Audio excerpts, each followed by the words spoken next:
Hi, Candy. Can you briefly describe your Sustainable Development Goals model? Yes, yes. So the model that I'm using right now integrates the United Nations Sustainable Development Goals, and there are 17 of these goals, from zero hunger, no poverty, quality education, decent work and economic growth, partnerships for the goals, clean water, climate action. I can name it all. But these 17 goals are agreed upon by 193 United Nations member states and countries on being the global challenges of the world. And what I've done with it, I'll say a little bit more, but briefly describing the model, I've infused it into my career development courses.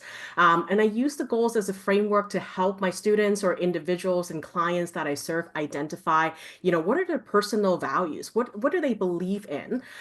Their talents and aspirations that they have. And in addition to finding jobs or career field that they aspire to find themselves in, they're also thinking about how do they go about addressing these global issues. And when they recognize that, they can better contribute to their society and in their profession as well. So it's not just a means for their personal advancement, but a way to improve the conditions of the world. And in my courses, and I can share a lot more resources.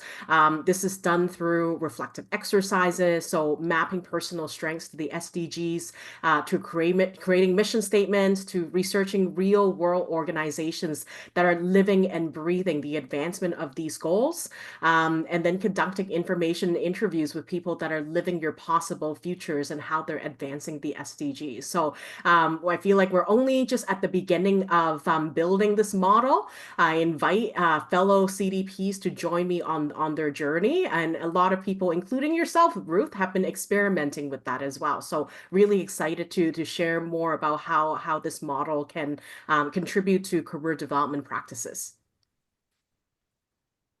Yeah, that's awesome. And I think it's so important, especially with younger children, that you give them a framework because that's all about scaffolding.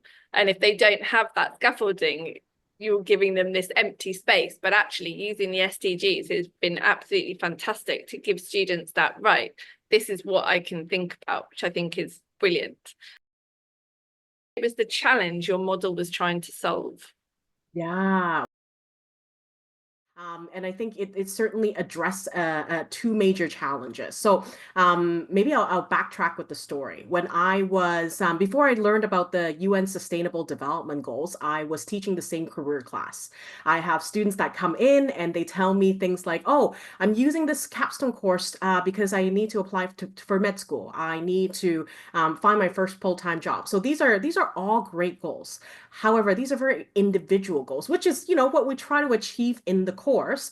But it also could be very transactional. And for me, I wanted to figure out what could be that something bigger to get students to feel very purposeful, and looking at the next step. So not just Hmm. applying to med school, but how do they contribute to the world through becoming a doctor or working in the medical profession? And Yeah. so when I encounter the United Nations Sustainable Development Goals, I was like, that's it. That's it. I no longer have students who come in. Well, they still come in to say, this is what I want to be when I grow up, which is fine.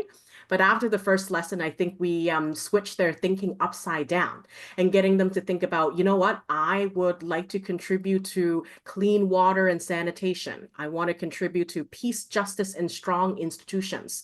And therefore, working backwards to look at the world first, and then what's my contributions? What are the skills, talents, and experiences that I have that's going to help me advance these goals in the ways that I can as a single person, as somebody who is part of an organization, or as a community activist, right? The Hmm.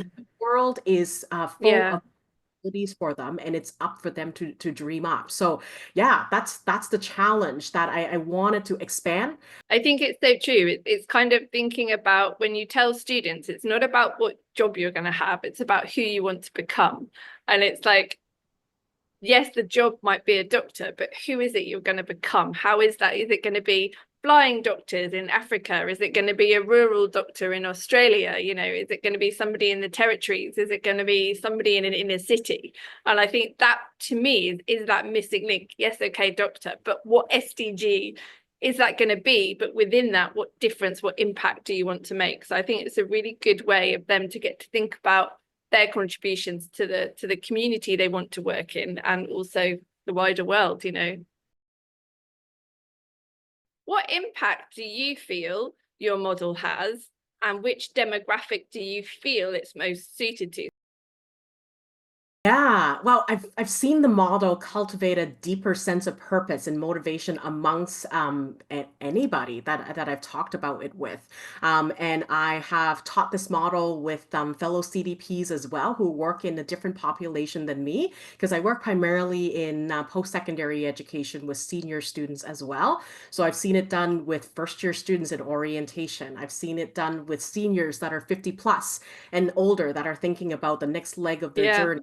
I am doing a 3-year research project. I received very generous funding from my institution to go back to the K-12 system and help educators implement it from kindergarten. I have a kindergarten teacher in that cohort, all the way to somebody who is teaching social studies and career ed in senior high school level. So I've seen firsthand how it can be applicable to a variety of demographics, because individuals, they become much more engaged in their career planning process because we're connecting the head and the heart, what they feel they should do and what they want to do. On multiple podcasts and even in some news interviews, the worst question we could be asking is, hey, what do you want to do when you grow up? And I've taught my son to say, you know what? absolutely. I'm a kid. I don't know all the jobs that are out there. How am I able to effectively answer that question? But if you're able to talk with them, to say, what are you interested in? What kind of activities do you like to do these days? And then, you'll be, I don't think it Yeah, surprises the career development professional community, but when you thoughtfully engage in a conversation, kids like to ask why. And I think we also need to do a better job asking why. Hey, why does building Lego interest you? Like what makes it so fun for you? Oh, I yeah, get to build animals. I yeah. get to build a zoo, which is exactly what my son is doing right outside these doors, right? I'm building a zoo. I'm building up all of these animals, and people can come visit.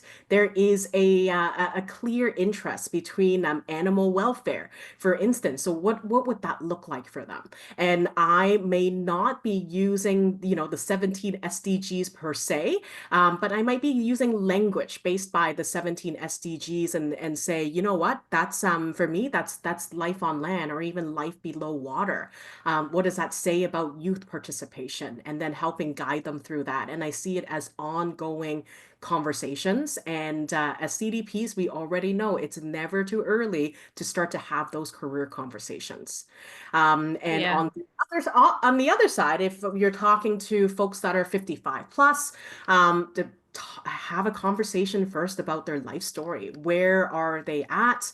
Have they come to you for career guidance? And if that's the case, what are their goals to come in for a session like that? Or, maybe you're talking to a mentor.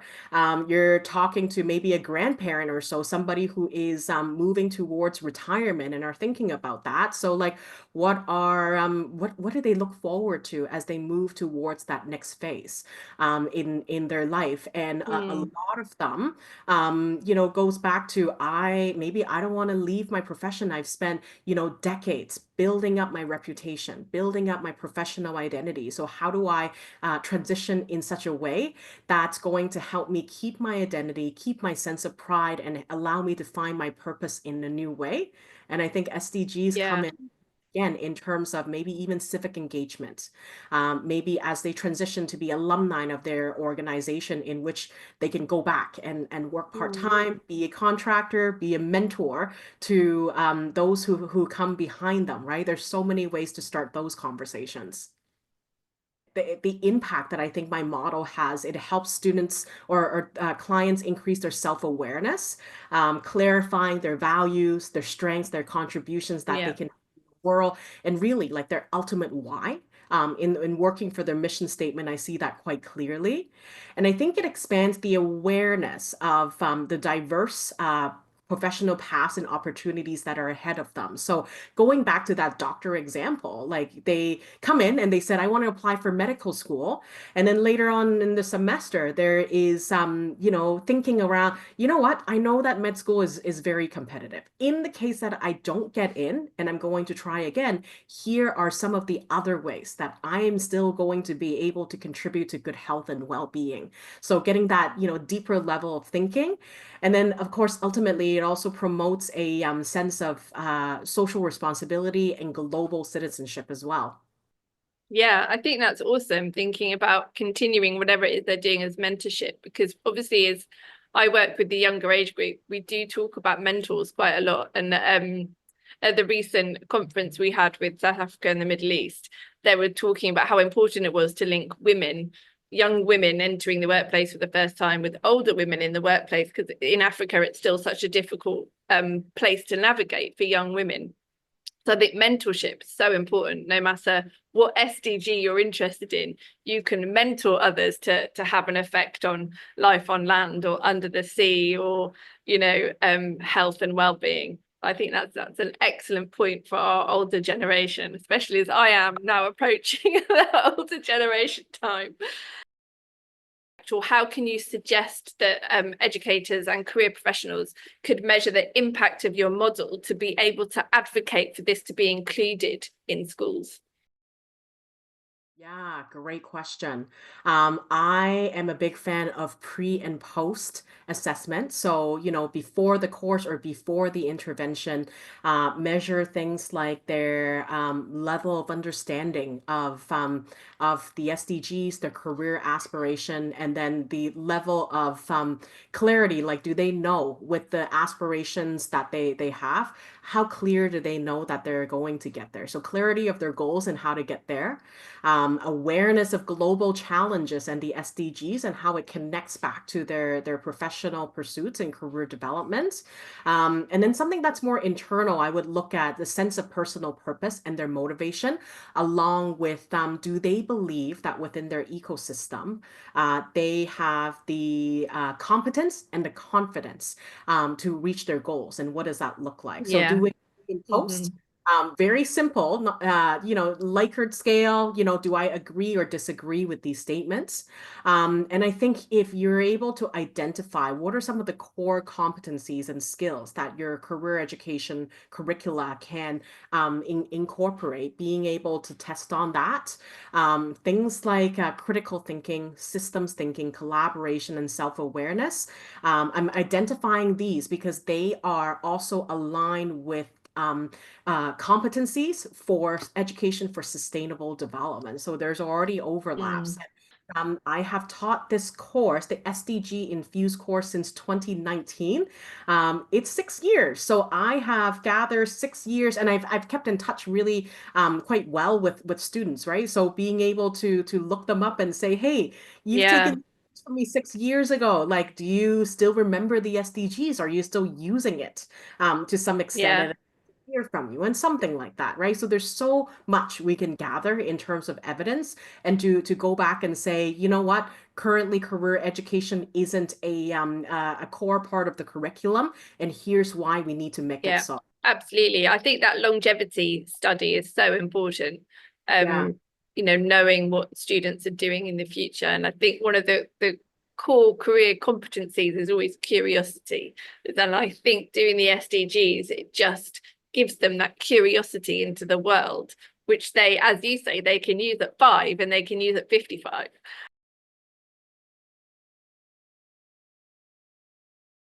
How do you see your model evolving over time or adapting to new career development challenges?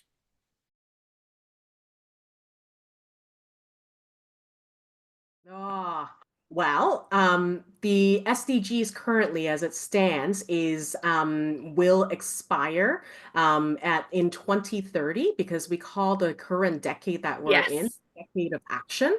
So, it will evolve into something else because the global issues that are identified, they're not going away. However, every little thing that we can do improve and help us advance Yeah. to the goal. So maybe priorities will change, the way they relate are interconnected to each other will change.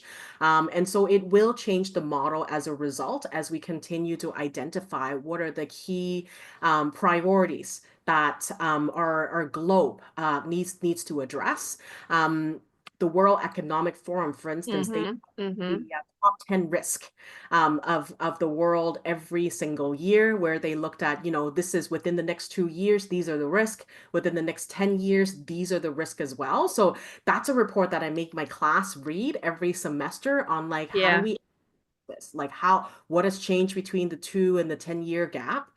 And I am on the board of CEREC as the past chair currently, and last year we published a report called career development in 2040, identifying the 10 mega trends that Wow. that grapple with these days, from things like remote and hybrid work, geopolitical conflicts, Yes. Yeah. intergenerational workforces, climate action, mental health. So Mm-hmm. these very much align with the SDGs as well. So I think the model will change, looking at what are the global issues. But I think the approach and aligning it between the personal, professional, and the community will stay pretty stable, because I think that's kind of the important triad for having for developing career purpose and success.